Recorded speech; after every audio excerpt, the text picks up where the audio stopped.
Gracias por estar acá.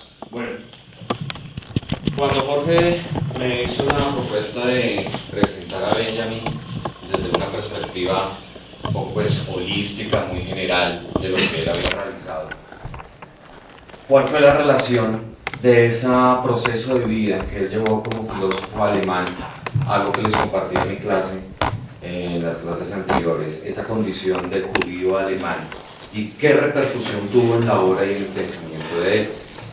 Esta es una de las imágenes, pues de las pocas imágenes que, digamos, que hoy en día nosotros tenemos acceso en internet. Y es una foto muy dramática en sí misma, porque es una foto que se encontró dentro de ese proceso de exilio que él tuvo que realizar al salir de Alemania vía España. Como tenemos acá en estos momentos, él muere en Portbou en 1940. Esta es una zona del área de Cataluña, del país catalán, entre la frontera Francia-España.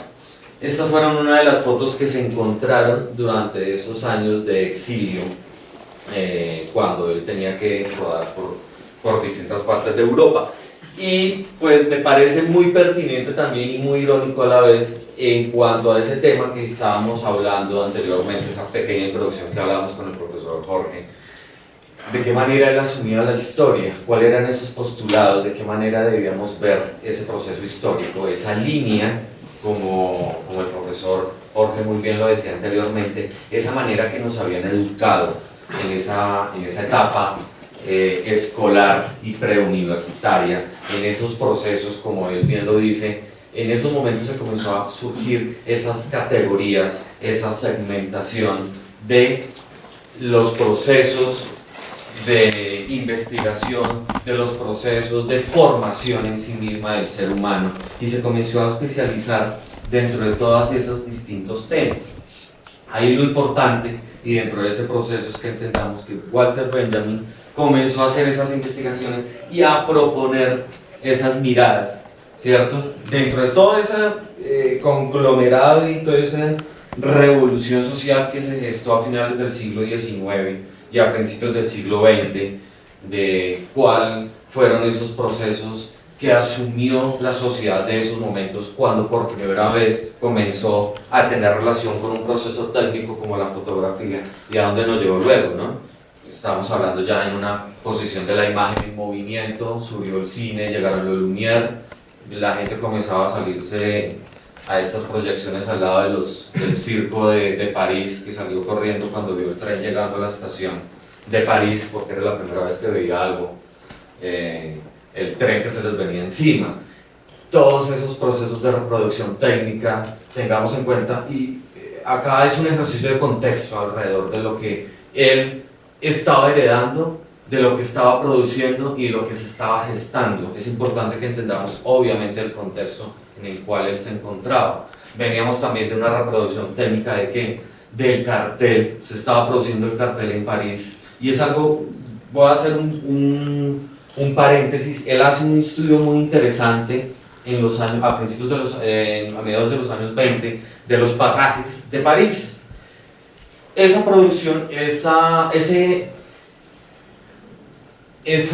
proyecto de Haussmann, que era pues como por decirlo de una manera, como el alcalde de esos momentos de París, de cuál fue esa nueva reubicación y ese nuevo proceso urbanístico que tuvo París a finales del siglo XIX.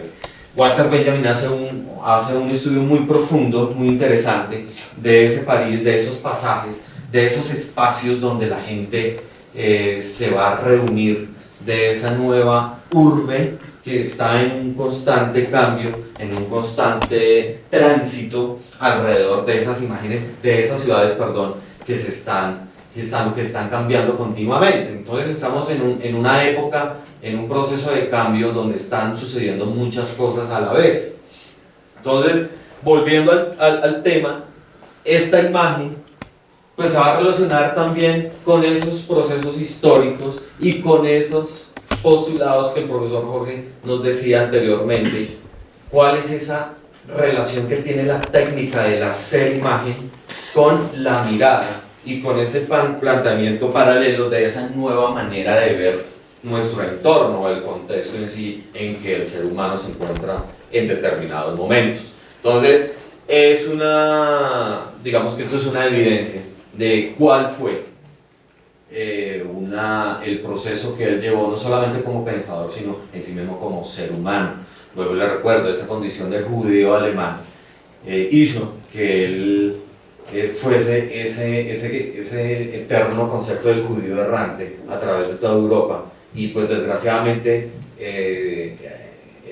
el final de su vida pues fue muy dramático, fue muy triste porque muere solo. Él, en algunos textos, cuando uno hace esa investigación biográfica de la vida, algunos dicen que se suicidó, otros dicen que lo mataron los nazis. Lo más probable es que él se haya suicidado tomándose unas pastillas con cianuro. Él tenía la idea de llegar a Nueva York porque uno de sus principales amigos y de sus principales filósofos, que es Adorno, lo estaba esperando en Nueva York. Y gracias a él, como decía anteriormente en la clase de comunicación con mis estudiantes, él lo estaba esperando porque la intención era que Walter Benjamin con Adorno pudieran difundir esas ideas en ese nuevo mundo que para muchos europeos fue Norteamérica y especialmente Nueva York. Desgraciadamente Adorno pues queda esperándolo.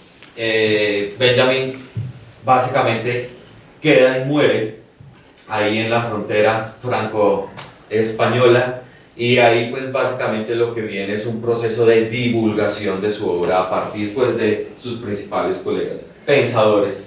Es importante también tener en cuenta que pues ahí el profesor Jorge nos puede hacer ahí de pronto una pequeña profundización. ¿Cuál fue la relación de él con la escuela de Frankfurt, ¿no? En algún momento él pues tuvo esas posturas. Gracias a Adorno pues Walter Benjamin tiene un contacto y tiene una mayor profundización en torno a la obra de Karl Marx, ¿cierto? Donde él también comienza a fundamentar estas principales obras.